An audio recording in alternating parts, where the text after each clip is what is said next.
Today I want to share with you a passage from Acts chapter 16, and it's about an incident that happened in the ancient city of Philippi, as they pronounce it in Greece.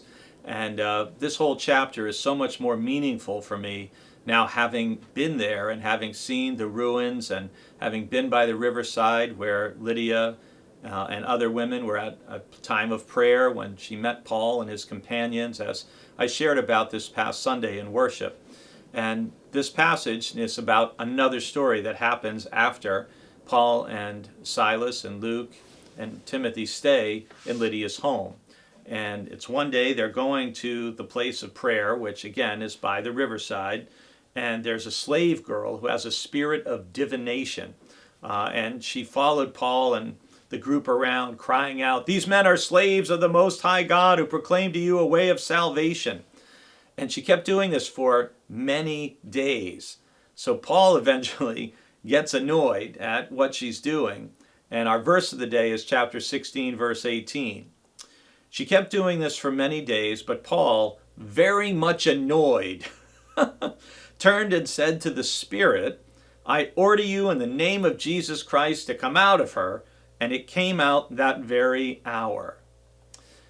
This shows Paul, the human side of Paul. He was a little short-tempered, although he put up with this for many days before he finally turned and rebuked the Spirit.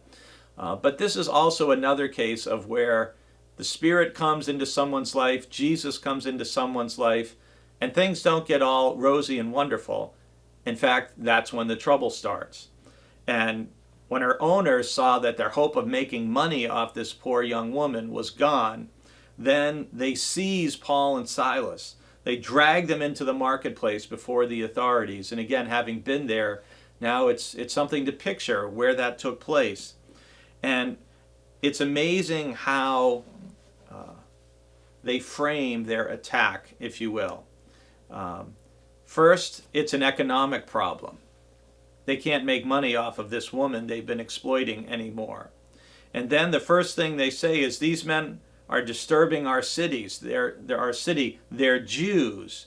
And so they make it an ethnic issue and try to divide people that way.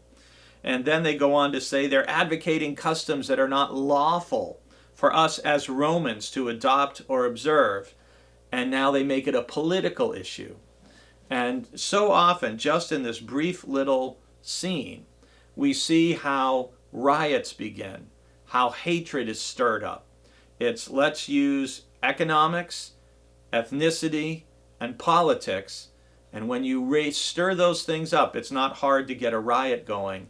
And Paul and Silas are stripped of their clothes, they're beaten with rods, they're severely flogged, and they get thrown into prison. Just because the Spirit or Jesus comes into your life, it doesn't mean things will get easier. Sometimes when you're going against the forces that are arrayed against God's will, things may get more challenging, both for the young woman in this story and for Paul and Silas in being faithful. Following Jesus is not for the faint of heart.